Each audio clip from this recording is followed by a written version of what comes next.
Joining me now is David Pine and Colonel Rob Manus. Gentlemen, welcome back to the broadcast. Thanks for being with us. David, I know you were with us for radio/television at the 1 o'clock Central time slot, but I wanted to get both of you former military guys in here because, of course, this weekend, we all know it really heated up. I was saying to our radio audience today, so much happened over the time of the weekend. When I got off the air Friday to Sunday night, we have riots in Paris, the Islamists going nuts all over Paris, burning, looting, rioting, attacking people.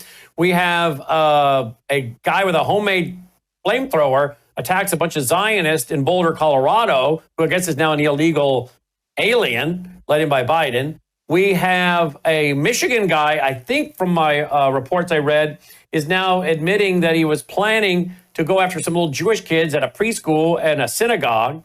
Then we have Russia having a bunch of their bombers taken out by a drone swarm from Ukraine. We found out about a tabletop exercise that happened last April. Somehow we're just finding out about it in the last couple of days, where a bunch of, I think, Uniparty guys, if you recognize their names, practice a tabletop exercise for a biodefense attack, a bioweapon attack on America, which they said would occur in the scenario July 4th, 2025, and kill like 280,000 Americans in the first day alone. The Nipah virus, some kind of, what do you call it, gain of function. We found out about that over the weekend. I mean, there was so much news, guys, from Friday when we got off the air to last night. Things are you can barely keep up. Colonel, I've had David on earlier today, so let's start with you.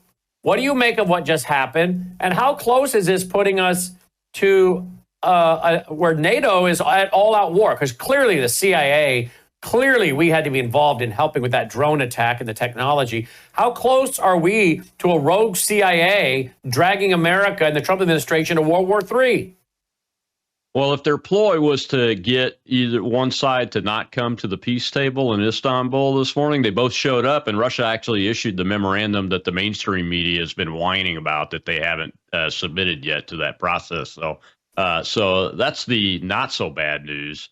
But look, I think, and so do a lot of other people. I just interviewed Todd Wood, the CEO of CDM Press, who's a special operations helicopter pilot. And been in this independent media thing for a while now. And he has people on the ground in Ukraine and Eastern Europe. And he thinks, this might have had Ukraine's name on the operation, but this is a force that's much bigger than that. It's NATO and beyond force because we basically attacked two legs of their nuclear triad in the last month. And that's one of the things that people like Lindsey Graham have been bragging about wanting to do is degrade Russia's capabilities, and what better capability to try to degrade is their nuclear capability, and some estimates put it at 30% of their nuclear bomber force. And we know the Northern Fleet is a nuclear capable fleet headquarters for the Navy, and that ended up with an attack too. So that should give everyone pause. Because the Russians issued that new nuclear doctrine last year, remember? And part of that doctrine was if a nuclear power supports an attack on any of their nuclear forces and infrastructure, then that could potentially cross that line into Russia conducting nuclear operations. And that should be a concern when you're talking about the largest nuclear weapons power in the world. And I keep reminding everybody, they maintain their systems and keep them upgraded. The Russians do. So let there be no doubt. They haven't done like us and let our systems atrophy and come in late over the last couple of years and try to refurbish them and maybe even think about building new ICBMs. They didn't do that. They continuously refurbished them. So that should be a concern. And that's my biggest concern is, what's the next step going to be? I'm glad the Russians showed up at the peace table this morning. That tells me that they're not going to let some rogue organization or rogue people inside an organization keep them from participating in the process. I do think both sides below the two leadership levels at some level want to have a successful peace process, because a lot of Ukrainians and Russians are dying. many more Ukrainians than anybody else, unfortunately. And a lot of those are kids or old people and children and women and those kinds of things. And it's just something that needs to be taken care of. Having said that, yes, we have some rogue elements, in my opinion, and a lot of other opinions. Lieutenant Colonel Tony Schaefer, Todd Wood. I'm not sure if David opined on this yet today or not, but I believe there are rogue elements still in our intelligence agencies, the CIA. There are rogue elements in our negotiating teams, namely probably under the team Lieutenant General retired Keith Kellogg is leading, that works mostly with the Ukrainians because the Russians don't want to talk to him because he's too pro-Ukrainian. And they just have not aligned with the America First foreign policy goals and objective of the President of the United States all along now. I'm just really flabbergasted that the President has voluntarily, apparently, kept these guys in the process. Here is video footage. Let me show you some video footage of what happened. Folks, if you haven't seen it, here it is. David, tell our audience what we're looking at. Yeah, these are Ukrainian drones, long-range drones that were fired from trucks that as part of an 18-month intelligence operation that was masterminded by the SBU, perhaps, as Rob stated, with assistance from the CIA, either the Biden CIA or the Trump CIA, or perhaps likely both rogue elements that were apparently conducted without the knowledge of President Trump, according to the White House. And it's very disturbing. Ukraine is claiming that 34% of Russia's strategic bomber fleet was taken out. I mean, that's a nuclear scale first strike. Now, granted, it was a conventional first strike, but can you imagine if an enemy power, based in Canada, like Russia, took out 1/3 of our nuclear bomber fleet, including B-2s or at least B-52s? I mean, that's a crazy idea. And as Rob noted, the Ukrainians are also claiming that they also struck Russia's submarine bases and nuclear naval bases in Murmansk, where their main Red Banner fleet, North Sea, or rather Northern Fleet, is located. And if that's true, that's an even greater escalation because nuclear bombers are pretty much obsolete. They wouldn't have a real critical role at all in a nuclear war. The submarine nuclear forces, on the other hand, are perhaps the most critical, along with the ICBMs, to ensure victory in a nuclear conflict. But basically what we have Zelensky and other Western leaders operating with a false sense of assumptions. With regards to Zelensky, he clearly believes that if he gets Russia to escalate to the nuclear level and launch one or more nuclear weapons on Ukraine, it will force NATO member states to join the conflict on Ukraine's side. In fact, it's the exact opposite. If Russia were to escalate to the nuclear level, I think Zelensky would be forced to capitulate, and he would be pressured to do so by both President Trump and NATO leaders, fearing that the next Russian nuclear strike would fall on NATO territory. We have some one of you mentioned, I think it was you, Colonel, mentioned Tony Schaefer. I got two tweets here by Tony Schaefer. This is the first one. This is interesting. So, this is the Secretary of the Navy. He's asking how on earth did these protesters just get this close to the Secretary of Navy, by the way? If I really want to bring about change and bring about a more adaptable culture.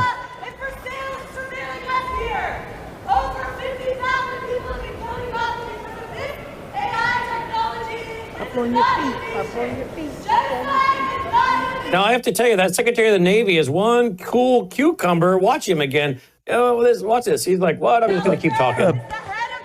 A more adaptable. I mean, you would have thought you'd be looking to maybe hop up and move away, not knowing what's coming. But look, guys, in all seriousness, we're on the verge of serious, war here. And we just had the Secretary of Navy a serious security breach. Nobody should be able to get that close to the Secretary of the Navy. Wouldn't you agree, Colonel? Yeah, they're lucky wasn't me sitting in the chair because I'm carrying if I'm in that situation. I don't rely on bodyguards and those kind of things. But you sound like Ronald Reagan. By the way, Ronald Reagan used to travel with a pistol in his briefcase when he was president. Yeah. Did you know that? Yes, I did. I did know that. But the bigger question is, how did they let them get that close to him? And I don't know if you know who the gentleman was that was interviewing him, but that's former Congressman Mike Gallagher, and Mike was the chair of the first chair of the Select Committee on the Communist Chinese Party effort in Congress. So he's a very important target to take out because the Chinese know that he knows a lot more about their adversarial tactics, techniques, procedures, equipment, capabilities, and probably any American alive. So both of those two guys could have easily been taken out in public view. Would have been a strategic failure, a strategic defeat in the war that China is already fighting against us in their unrestricted warfare concept. And it's just appalling that we don't have better security at an event like this. I don't care if the guy's got a bodyguard, to be honest with you, or I don't even think they need to travel in convoys, but at least have security that can keep people away from them, because I mean those guys and gals were within arm's length of the secretary, and that's very, very dangerous, as you can see what happened in Colorado yesterday. That's exactly right. Look at this, David. Tony Schaefer. Correct. The EU and NATO are trying to draw the U.S. into an expanded war with Russia. Their biggest enabler is General Kellogg. This is literally Dr. Strangelove level insane at this point. At Joe Biden's war is about to become at real Donald Trump's war. Now, that's a big problem. That's a big problem. If Joe Biden's war becomes Donald Trump's war, that's a big PR problem for him, for the MAGA crowd. What has to happen for this to become Donald Trump's war, David? I think it's already Donald Trump's war. He made a decision to sign this minerals deal, which, in my opinion, constitutes essentially a 10-year security pact to continue selling arms to Ukraine for a decade. It was signed on Zelensky's terms. All the good terms from a U.S. perspective were deleted from the agreement. And so basically it just commits the U.S. to continue helping Ukraine win the war indefinitely. And of course, we know that Ukraine is on the verge of military collapse. That's likely to happen by October, November at the latest. Once that happens, I anticipate Russian troops will be surging all along the front, all the way to the Dnipro River, and possibly, if they stage from Belarus, capture much of Kyiv Oblast once again, as they did in the first few days of the war. So this is an extremely dangerous situation, particularly with this attack, this again conventional first strike on Russia's nuclear triad. We've seen Ukrainian attacks like this going on for almost 3 years now, at least 2.5 years, including on their nuclear ballistic missile defense radars that took out one of their main radars that we could have used to launch nuclear missiles into Russia from a southwestern direction. So this is very alarming. And if the president, I don't anticipate the president to respond by cutting, he's not doing anything to pressure Zelensky. And that's really why I call it Trump's war now, is because he hasn't done a single thing to pressure Zelensky to accept peace with Russia, other than a temporary 1-week cutoff of military and offensive intelligence assistance between March 4th and March 11th.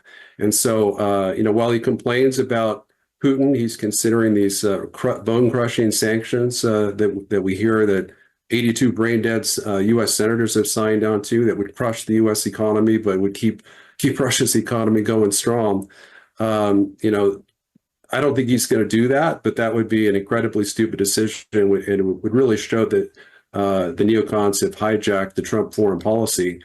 But he really just needs to cut off. He just needs to walk away from the war. I mean, we heard a lot of threats from Rubio and others in late April that was going to happen, and instead it didn't.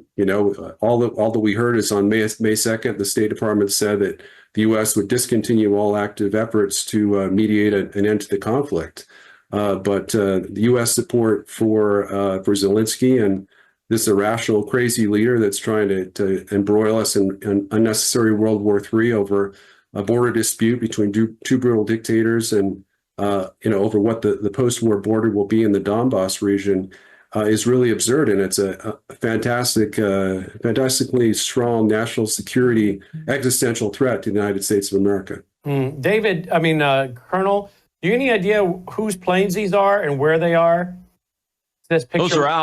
Those are ours. They look like they're at Anderson Air Force Base, Guam, but it's hard to tell from this perspective. Okay, so I'm asking because we have planes sitting just like Putin did, right? Sitting like they're right there on the full view of satellites and everything else, and susceptible to drones, right? Absolutely. That's why I've been doing stories on my show, and I've had David on to talk about them, and I'm doing another one next week with a guy that wrote a paper for his master's degree thesis on drone defense, about drone defense. Remember, in December of 2023, for 17 nights in a row at night, 100 drones flew over Langley Air Force Base, Virginia, with the knowledge of the base commander and all the four-star general and on down, up on the top of a building watching them. And they went unchallenged, even though they were unknown aircraft with unknown capabilities flying over our F-22 fleet. Think about that. The majority of America's F-22 fleet, the fifth-generation fighter that's the number one fighter in the world that is part of our deterrent structure, was overflown 17 nights in a row by drones in December of 2023. And from what I can tell, nothing has been done about that. Not one thing. And there are some very keep it simple, stupid things you could do, like use netting, netting as defenses for those bombers that were out in the open in Siberia and all of those bases. Simple netting structure that's easy to put up, easy to purchase, cheap. You just got to monitor it and make sure that it stays in place. Could have easily kept those drones from getting to the bombers and destroying the ones that they destroyed and badly damaging the ones they did badly. Guys, we have a video that is out, and I played this on radio, but I'd love to have you guys comment further about this. This is News Nation journalist Ross Colhart. It's all over the internet. I cannot verify its authenticity or that this is this man. I don't think I've ever heard of him, but this is all over a lot of X accounts that I find pretty credible. So I'm pretty sure it's true that it's really him. But here's what he's saying. What's your response? Listen to this. There's certainly something going to happen in 2027, and I don't know what it is. Okay. I've also heard 2034, and I've also heard other dates, much later. But depends who you talk to. Some people say it's a pole reversal. Some people say it's an asteroid hitting the planet. Some people say it's AI reaching quantum, and then all of a sudden we lose the capacity to have control of our own computer systems. I have no idea. What I am aware of is that everybody's telling me we're on borrowed time. And I cannot begin to emphasize how serious a look I get when I say to people who are confiding in me, what's the timescale on this? And they're urging me to be urgent. They're saying to me, people need the right to know this. They have a right to know this. And I'm going, well, what are we talking about? And I feel like shaking these people and saying, for God's sake, just bloody tell me. And they are all constrained by their national security oaths. They want the public to know this. So, Colonel, is this a new video for you? And is he saying there are white hats inside the intelligence community that want the American people to know that something catastrophic is on its way? Well, I've never seen that video before, but I am aware of insiders on the design, development, and implementation of artificial intelligence large language models. Our friend said, sending warnings. Something. Yep. Sorry. Sending warnings from outside, from the inside in the development architecture, saying people need to know, using almost the exact same words really that he's using. People need to know about this before it's too late. And, you know, I just interviewed Joe Allen last week. He's the tech editor for Steve Bannon's War Room, the author of a book called Dark Aeon. You should get it. I got a copy of it. And we were talking about the testing that's been done with the three most powerful large language models. Grok is one of them, ChatGPT, and something called Claude, I think, is another one. And at 84% of the time, those large language models are making decisions to preserve their own existence in abeyance of instructions that the programmers and developers or the fathers or mothers of those models are giving it. Think about that. Think about the movie War Games. Think about the movie Terminator and Skynet. You know, so that's probably the biggest threat that humanity faces over the next 20 years is AI becoming so capable that it's not necessarily sentient, but it's using and displaying human characteristics because of our technology that we've been able to develop that is existing today and being put into these models, that it prioritizes protecting its own life over ours. That puts the laws of robotics into abeyance, that puts all programming logic into abeyance, and none of these systems have been programmed with that programming language. What are that specific set of instructions to protect it? What are your thoughts, David? Well, I'm no AI expert as Rob is, but I obviously have seen that video earlier today and commented on it previously. But the fact is that Leo Holman's absolutely right in the segment we did this morning on your radio show, in that World War III is, you know, I like to say it's on the menu. It's back on the menu. I thought when Trump became president, he would take all necessary measures to eliminate the World War III threat, to end the war in Ukraine, to establish a strategic partnership with Russia to take the Russian nuclear threat off the table. Unfortunately, he's been unsuccessful at all of those things, and he's potentially provoking a war with Iran. Obviously, if we attack Iran unprovoked, with them already having nuclear weapons, anything could happen. They could respond up to and including a massive cyber and super EMP attack on the U.S. homeland that could kill 250 million Americans. I don't think that's likely. Certainly not right off the bat, but it's on the table. And obviously, if we go for Iran, then China's going to go for Taiwan, likely very quickly, while we're bogged down fighting an unnecessary war in the Middle East of the very kind that Trump pledged not to do. So, he pledged to end the war in Ukraine before he even took office or within 24 hours. There's really zero chance of that, zero chance of any peace agreement. All of this Russia-Ukraine meeting, all it was basically reading talking points to each other. There's not been one negotiation. Trump hasn't succeeded in getting Ukraine to make a single, even the slightest concession to accomplish, peace with Russia, or to even agree to his terms, which his 22-point peace plan was more favorable to Ukraine than it was to Russia. And Zelensky still rejected it outright. So he's letting Zelensky go crazy on Russia. He's allowing Russia to start World War III. People used to ask me, actually, it was 3 years ago, I was asked, is Zelensky a U.S. puppet? And I said, no, Biden is a Zelensky puppet.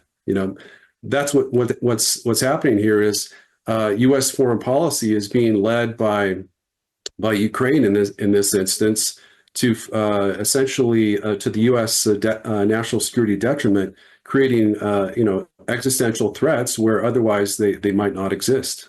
Let's go back to the drones. These drones typically cost only a few €100, while a Russian A-50 radar detection aircraft, which was reportedly hit today along with other planes, cost over $300 million.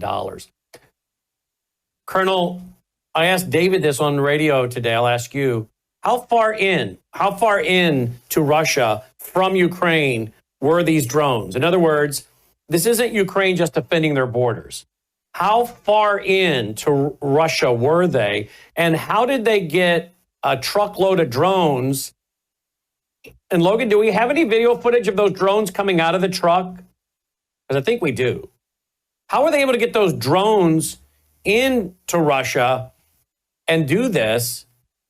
And how do we know we don't have tractor trailer trucks or cargo container ships here in America filled with these drones, or the Club K cargo system I've been warning about in my documentary Sabotage that came out in 2018? How far? So a couple questions there.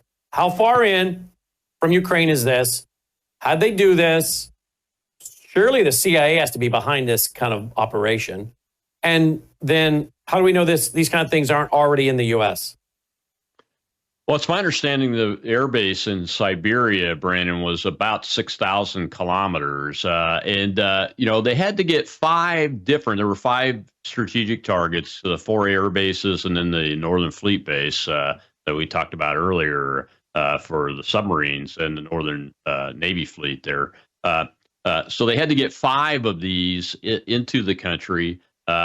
Get 5 of them into the right position, because as you could see in that video clip that you're seeing right there, just over to the viewpoints left there where the trailer is, there's smoke in the background. That's how close it is to the airfield. So it's at a rest stop, essentially on a 4-lane highway, a major highway, sitting there waiting to launch. And then they can pick up the drones through various means, satellites and local networks and those kind of things that can spring up almost automatically. And there's a picture of the drone itself, the first-person view picture. But this is a warning to us. All right, it's a big deal that it hurt Russia's nuclear fleet, because their new doctrine calls for responding when this type of asset is attacked, especially when a nuclear country like the United States is supporting whatever country has attacked it. That was just put out last year. So it'll be interesting to see what Putin, how he responds. Just last month, he said that the nuclear operations threshold had not been exceeded just a month ago. So that'll be interesting. But this is a warning to us. I go back to Langley Air Force Base, Virginia. That's just one instance, but the biggest one, 100 drones, 17 nights in a row, no challenge to that. The Chinese have farmland nearby every strategic military installation inside the United States. How many shipping containers that have lids on them full of drones that can be popped up in the middle of the night and launched with no notice within a few miles of those stations? How many Chinese ships sit in our harbors all up and down the east and west coast with massive numbers of shipping containers on them that could pop the tops off of those and launch these drones, or have the equivalent of the Club K system on board them, and we do nothing to stop them, and we are doing nothing to stop them. My friend John Conrad V is a merchant mariner master captain, and he has been talking about this for years. And folks that he has talked to that helped build the SHIP Act that Mike Waltz is going to be pushing and Trump is supposed to be supporting, have been talking about this capability and the need to defend against it, not just on U.S. Navy ships, but in our harbors. Our merchant marine ships no longer have defensive capability at all. And all of them are sitting ducks. I haven't even talked about those numbers of B-52s, B-2s, and B-1 bombers that are all over the world deployed, like what you showed there at Anderson Air Force Base, Guam. And the B-52 is a sizable portion of our nuclear deterrent capability still. As a matter of fact, it's the largest fleet for nuclear-capable bombers is the B-52 and then the B-2 fleet. And we're not doing enough about it fast enough. And we're going to get caught literally with our pants down if leadership doesn't start paying attention to folks like us and John Conrad that are not just talking about this, but offering solutions and ideas. And doesn't appear that anybody's listening. In fact, David, didn't you say you turned on Fox and they weren't having they were not having all weekend a conversation like we're having right here? They weren't having it that at Fox. No, they're having a cheerleading conversation about how brilliant the Ukrainians are. Go ahead, David. Sorry. Yeah, I turned on Fox News Sunday. It was 12 noon. The attack had happened hours earlier, and I was expecting the headline breaking news to be Zelensky tries to provoke Russia to escalate the nuclear level. with this so-called Pearl Harbor strike, which, again, Ukraine is claiming destroyed 34%, over a third of Russia's nuclear bomber fleet. And instead, they talked about how, Zelensky is claiming that Russia is striking, northern Ukraine with, one of the biggest drone and missile attacks yet. And they don't mention that he did so in response to this, massive strike on Russia's strategic nuclear arsenal. So this is a very dangerous situation. And it seems, as we discussed on your last program, Trump doesn't seem to be getting all the information. He's getting the information filtered him, that's favorable to the neocon policy objectives, which is a continued U.S. prosecution of the war, Biden's war against Russia and Ukraine. He's getting anything that makes Putin look like an aggressor, and he doesn't want peace. But he's not getting all the provocations, apparently, from the Ukraine side, including trying to assassinate Putin in one of his helicopters with a massive drone strike on his helicopter when it was in the air. So this would be 2 times in less than a week where President Trump was not aware of major events. If the New York Post is to believe, Ukraine did not give Trump advance warning or notice about obliterating the Russian doomsday nuclear bombers. That's their headline we just read. The press had to tell him when he said that Putin's acting crazy. I've known him a long time, but he's acting crazy. And someone in the press says, well, they just went after his helicopter with a bunch of drones trying to kill him. Really? I'd not heard that. Well, that might explain that. And we were all watching it. We've talked about it. That's crazy. Somebody should be fired. They're not keeping President Trump in the loop. So twice now it seems as though he's not in the loop. You would think that his phone would be ringing off the hook from, all of the satellite images. And I know there's a lot about that you can't talk about, Colonel. But you've been in the Pentagon in those rooms where, within a couple seconds, there's a plume on a rocket. We've talked about it from that book on nuclear war written by that lady last year. And they know within seconds they're monitoring these rockets and things taking off. Our government knew probably pretty doggone quick that these explosions were happening. Not to mention you got another part of the intel probably helping them coordinate it. But I'm concerned President Trump is flying in the dark, Colonel.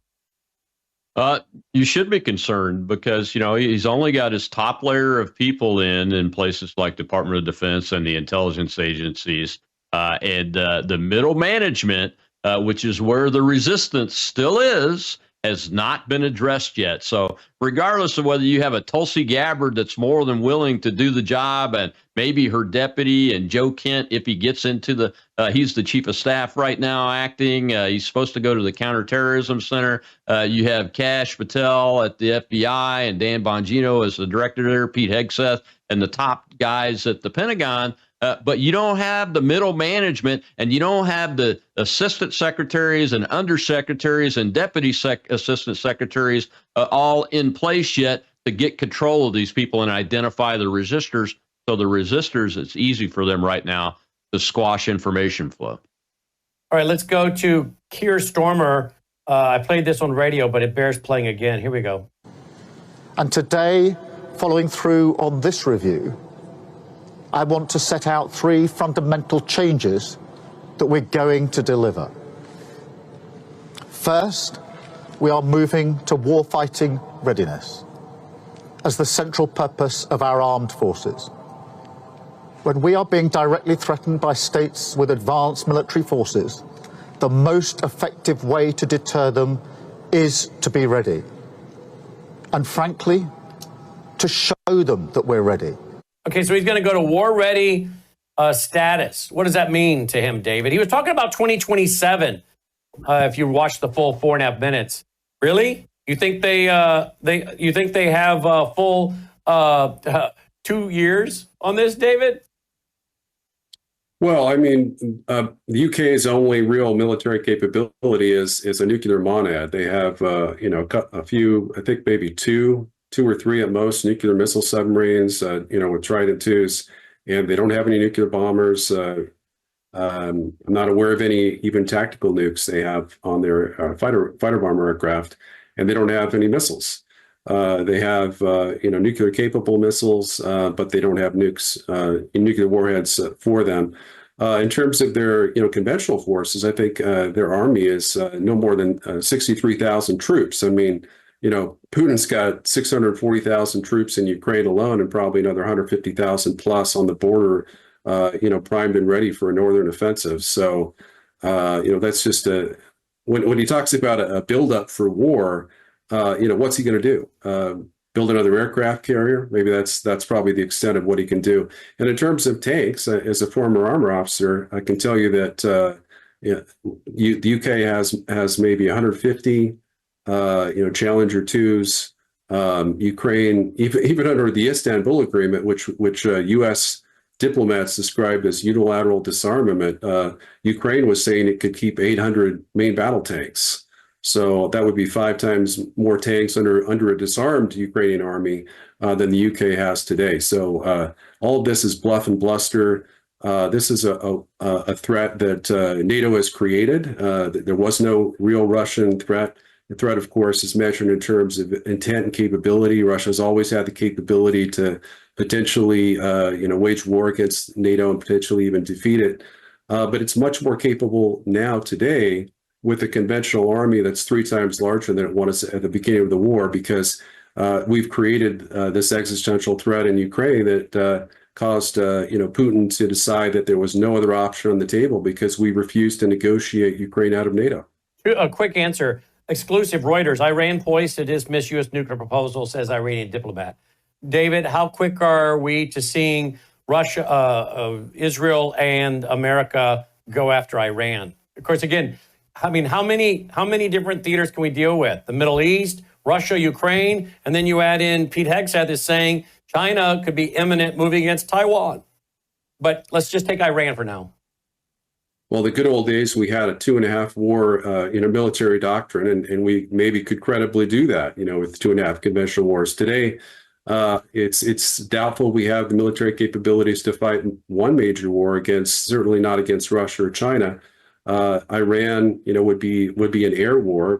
We have 2,500 troops in Iraq, and there's a mountain barrier with the Zagreb Mountains that would prevent us from invading Iran from the west. So that's really, Iran's pretty impregnable against, potential U.S. invasion there in terms of ground invasion. But this is what what we discussed on your radio program, that the Ayatollah Khomeini said that, the U.S. terms are unacceptable.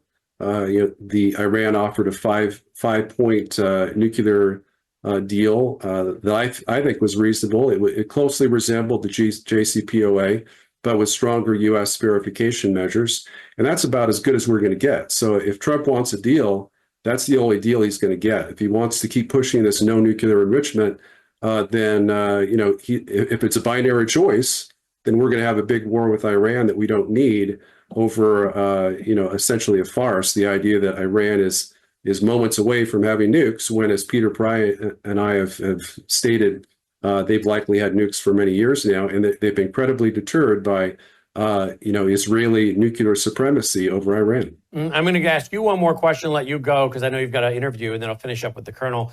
What about this national blueprint for biodefense? This is, we're just finding out about this. I guess it happened in April 2024, but myself, Nick Helsher, and a lot of others are just finding out about this over the weekend. And it's made up of a bunch of people that you would recognize, Tom Ridge, former Homeland Security Secretary for George W., Donna Shalala, Tom Daschle, I think a lot of Uniparty people, in my opinion. And they're talking about some kind of Nipah virus that's been gain of functioned, and it kills like 2,800 people rather quickly. 280,000 people in a single day. My concern is we have a bioweapon attack and it gets blamed on Russia, so that the American people now are ready to go after Russia and willing and pushing their kids and grandkids to sign up for the war. Is that wrong for me to be worried about something like this, a false flag like that? Not at all. I mean, we've seen false flags perpetuated by both the U.S. and Russia, to try to deceive deceive everyone as to what the origin of an attack is. And, in terms of the biodefense program, that's what brought us COVID-19. In case anyone forgets, was our gain of function research that was U.S. funded to the tune of over $3 million with EcoHealth that funded, China's, main offensive biological weapons program in Wuhan that created the COVID-19, which, virus, which killed about 7.5 million people, including over 1.1 million Americans. So is it possible for this type of bio attack to occur? Absolutely. I mean, anthrax, Churchill planned to use anthrax on German cities that could have killed tens of millions of German civilians had D-Day been a failure. So there's lots of madmen throughout history, including Churchill, that were willing to use these type of weapons in the belief that they could somehow win a war. But in terms of a lot of these gain of function bioweapons, there's potential blowback because it may start in a certain country, but then with our globally connected world, it can spread back to the country of origin. dpine.substack.com, dpine.substack.com. You also find him on X. As always, David, thank you for your excellent analysis. I know you got another interview, so we'll let you go. Thanks, Brandon. Always a pleasure. Thank you, sir. Let's wrap up with you, Colonel. Let's go back to Iran real quick. What are your concerns on Iran before you comment on this desktop exercise? Iran, is this Israel and America going to try to do this? Well, the Iranians' response is typical of a country that already has nuclear weapons. I've been saying it too, for some time, that I think that they have at least 5, probably somewhere between 5 and 10 warheads that are capable of being delivered by medium-range ballistic missiles. And they have the ballistic missiles, right? They have that capability. Yeah, so that's I'm not surprised. I'm sorry to interrupt, but I was being told by someone up on Capitol Hill when we were there, Iran doesn't have a delivery method yet. And I was thinking to myself, well, surely they have missiles. I was being told by somebody up on Capitol Hill, yeah, but they don't have, like I said, I think they already have the bomb. I think they already have them.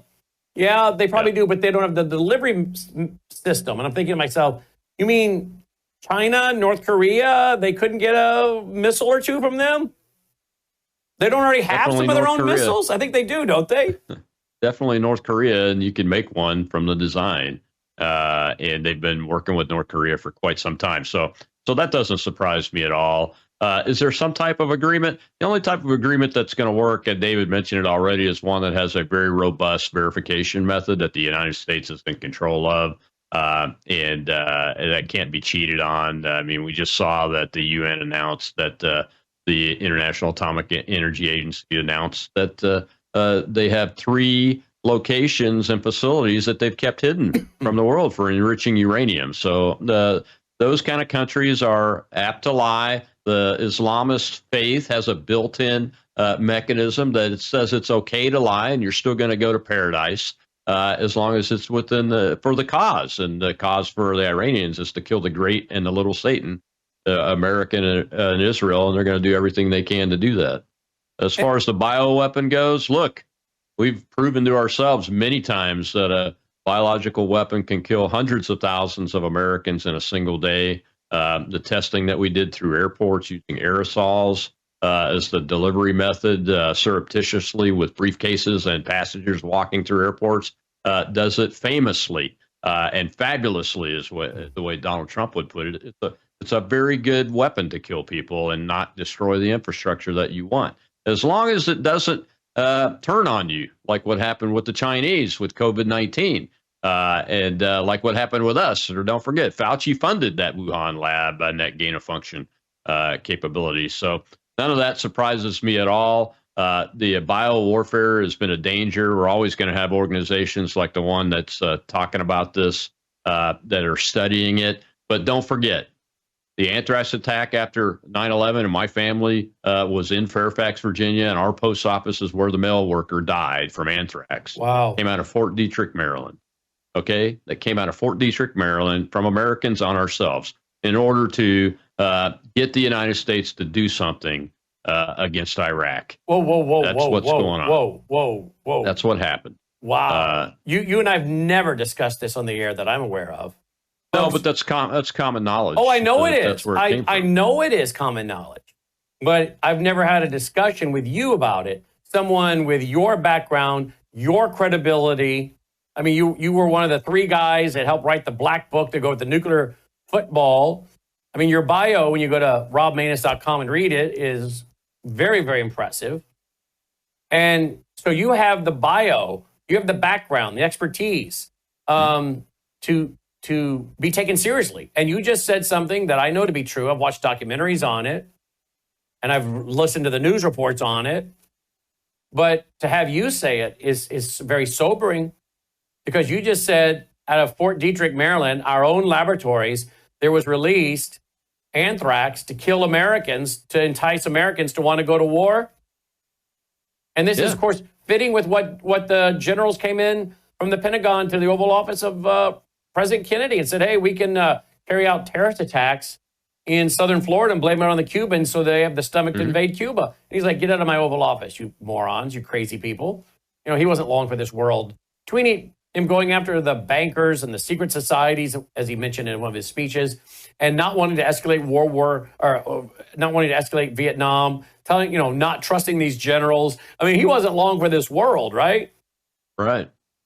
No, he wasn't. As Roger Stone tells us all the time, his vice president, more than likely, is the perpetrator that should have gone to jail for that. But he was working with all of these organizations like the CIA and DARPA probably, or whatever version of it existed then, in order to get that mission accomplished. And the same thing. So nobody should be surprised that if this does happen, that it might come out of our own country and our own people that are supposed to be defending us. That's what's most atrocious about it. I didn't learn about the Fort Detrick thing, the facts around it, confirmed until many, many years after I was in the Washington, D.C., Northern Virginia area, in Fairfax, Virginia, where my mail carrier people in the facility died. And I was microwaving my mail before my family was allowed to touch it, because that's where we were getting our mail from. I was attacked by my own country. That's crazy. And the reason they did it is Senator Tom Daschle had control over these capabilities and had a big say in what America was going to do post 9/11, and they were targeting him. That's where the first letter went, if I remember right, to his office. And it's interesting. He's reportedly sitting on this bioweapon committee here. Probably. Here it is, the National Blueprint for Biodefense. And there's Tom Ridge, George W. Bush, Secretary of Homeland Security, and there's Tom Daschle. Right. So you would not be shocked if rogue actors within our own deep state intelligence arena carried out a bio attack on America, blamed it on Russia in order to give Americans the stomach for going to war with Russia and joining NATO in warring against Russia. No, not at all. There's good credible evidence that indicates that they may have been involved in the COVID-19 attack. Well, they were there. They were at the event 201. The CIA was there. Yeah. We funded it. So.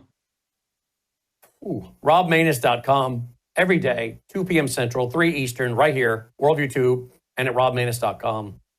Always enjoy talking to you. Appreciate your service to our country. And I hope people will tune into his show and visit RobManus.com and read his bio, folks. Read his bio. And then tweet, text, email, Facebook, Getter, Truth Social, whatever you do, send his bio all over the place. Send it all over the place and say two things. Number one, hey, Americans, do you know about this Colonel Rob Manus guy? Read his bio and know that he's got an hour show every day at 2 p.m. Central, 3 Eastern at Worldview Tube. Number two, why has this guy not been tapped to go into the Pentagon and help? Those are 2 really good questions that should go viral. Are you listening to Rob Manus' show? Why is he not in the Pentagon? Closing comment? Just thank you for having me on, Brandon. Let's keep getting the word and the message of truth spread. Absolutely. Colonel Rob Manus, thank you, sir. Colonel Rob Manus checking in. Now, folks, with all that's going on in the world, why on earth? Look, I'm not suggesting you do anything I haven't done, okay? I go back to saying that a lot. But I started stocking up on freeze-dried food and things like crazy in 2013. And then when I mentioned it on the air in 2016, everybody wanted to know what'd you get? Where'd you get it? How do I get it? So we put together this website. That's right. We got Israeli gas masks. We sold a ton of those last year. There's a train derailment in your town. Are you going to be able to don a gas mask and get out? Or are you going to be like in Palestine, Ohio, and have to breathe it all in? Hey, we got out of town, but after sitting in traffic for an hour or 2 hours, breathing all it in, good luck. Hope your health survives that 5 years down the road. Or would you have a gas mask to put on and get out of town if a train derailment happened in your town, the wind's blowing your way? Or what if there is some kind of bio attack? I have one of these for every one of my family members. I know right where they're at. And then you've got, of course, seeds. You've got 100-hour candles. You've got the freeze-dried food. You've got suture kits for stitches. I got a couple doctors live in my neighborhood. I've used one of them to stitch up a couple people. One day I called him. He was like, I could do it, but I don't have the sutures at home. You get the sutures? I can always stitch someone up. So I got suture kits. You can buy them by themselves. You can buy our EMT kit. Have an EMT trauma kit ready to go. If you have a doctor, nurse practitioner, blood clot, ready hour blood clot. The ability to make a small little fire in the solo stove. Put your pots over that and boil the water. And we sell the pots too. They're on here somewhere. I don't know where they are, but they're on here. Let's see. I don't know. They're on here. I've seen them. Go back this way. I don't know. They're on here. Hopefully they haven't fallen off. The pots. The solo stove pots. There they are. There they are. Right there. If it was a dog, it would have bit me. Solo stove 2-pot set right there. 6-hour canned heat. Now let's go. That's the emergency supplies. Now there's emergency food. Oh, by the way, look at that. Look at that. Potassium iodide. Protect your thyroid in the event of a nuclear event. You might want to have some of that on hand, like I have right here. Okay? Because something happens, you're gonna have a hard time getting your hands on that. I'll tell you what's going to happen. A lot of people are going to wait when they really, really need it, and it is not going to be available to them. Freeze-dried food. We got Survival Coffee, Franklin's finest survival coffee, Ready Hour Ultimate Breakfast, Ready Hour Mega Protein with real meat, Ready Hour Veggie and Snack Mix, gluten-free. You can do a 3-month, 6 months, a year. I've got over 2.5 years of freeze-dried food because I would also want to barter with some of it if I had to. So there, it's all there, folks. Worldviewstore.com, worldviewstore.com. Take this stuff seriously. You can, if you want to buy from us and help support our network, keep us pushing out free programming, that'd be great. So thank you for buying it from us, but get it somewhere, folks. Get prepared if you're not. And like me, you're probably always adding. You're always adding to your preparedness because these are very dangerous times. All right? Worldviewstore.com. We'll be right back. July 6, 2005. This is Tom Harper. Man figures plankton stopped his rare cancer. We got more of a response from our viewers than anything else you and I have ever discussed. Tom Harper, 20 years ago, he had mesothelioma, deadly lung cancer, was given weeks to live, and he just intuitively started to eat the phytoplankton out of his fish tanks because he fed the phytoplankton to his shellfish. He was a shellfish farmer. And when he went in for the surgery, the surgeon came out of the operating room and told his family, I have not ever seen anything like it. The cancer is benign, and Tom Harper lived for years. He retired in Hawaii. We're not making any claim. Here he is in his own words. Started on a daily routine of just taking a bit of paste, putting it in my mouth, and wash it down with a drink of water. Within about 10 to 15 days, here I am, less pain in my back. I knew that something was going on, so I just kept eating half a teaspoon of this paste a day. I was booked to go for surgery in Victoria where they were going to do what they call a talc treatment. They went in there to have a look, saw something they never seen before, took 11 sites, sent them away for biopsy. I got the news back. Everything was benign. They just did not know what to make of it. Everything was absolutely clean. And I've tried dieting all my life because I'm a diabetic. If it's a coincidence or not, I don't know. My blood sugar started dropping. My weight started falling off. Here I am, no longer requiring insulin, and I was taking 88 units a day of insulin. You eat just about what I want in moderation, and I have no elevated sugar levels, and I feel fabulous. People, you hear the word cancer, and they want you to be instilled with fear. Cancer is nothing but a profound failure of the immune system. And what happened with Tom Harper is the phytoplankton is microscopic. It's God's microscopic food. And the Gadatiana is the most nutritionally comprehensive strain phytoplankton in the world. David Hunter studied phytoplankton for 20 years because he worked for Tom Harper and he was there in person and witnessed Tom's recovery. It's about getting pure nutrition inside your cells. And what happens, your body balances again or goes back to homeostasis. And when your body is pH balanced or in homeostasis, disease can't grow. It is literally microscopic, pure single cell plant food with protein and omega-3 fatty acids, omega-6 fatty acids, with amino acids and vitamins and minerals. 1 scoop a day. There's 90 billion plant cells in here just for everyday nutrition and energy and, cognitive support, because this is God's pure nutrition. Go to melissahousegpa.com today. Discover the science and learn more about the wonderful benefits of Gadatana phytoplankton. That's melissahousegpa.com. melissahousegpa.com.